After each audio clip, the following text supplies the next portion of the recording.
This is going to be my last related rates example. And what we have going on here is that there is a conveyor belt, and the sand's falling off the conveyor belt into a conical pile.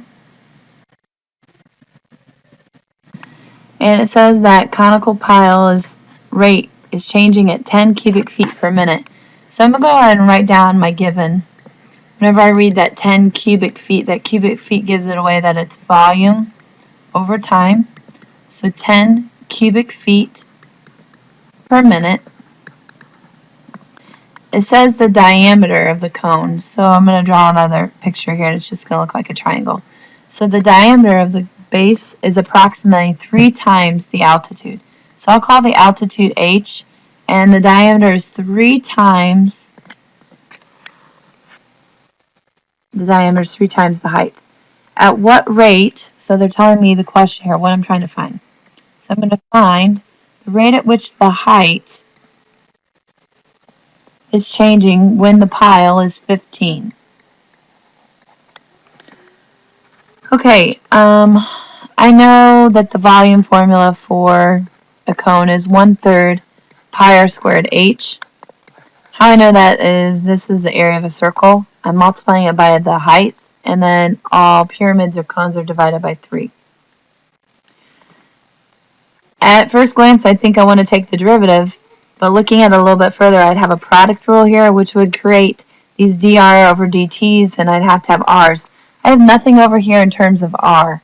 So what I need to do is I need to rewrite this equation so it's simpler. I know that the diameter is 3h. So that means that my radius is going to be half that size. So my radius happens to be 3h over 2. So let's go ahead and start simplifying this and replacing my r with 3h over 2 squared.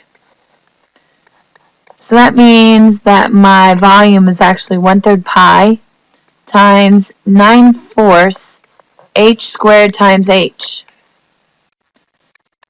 Alright, well I can cross reduce right here, and this becomes 3/4. So I've got 3/4 pi h cubed. This is much easier to take the derivative of, so I have dv over dt.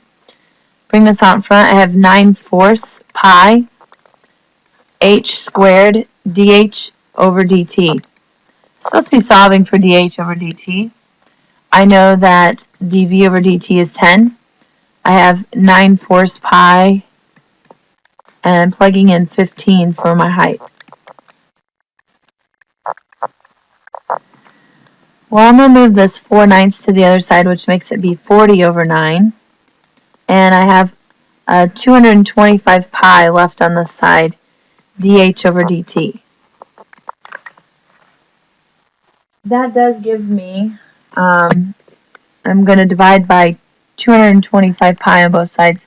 So 40 divided by 9 times 225 pi. That's a larger number. I'm going to have to keep going this direction with it. 40 over 2025 pi. Now that does reduce to be 8 over 405 pi. So I don't know if I can squeeze that in or not, but it does reduce to be 8 over 405 pi, and this would be feet per minute.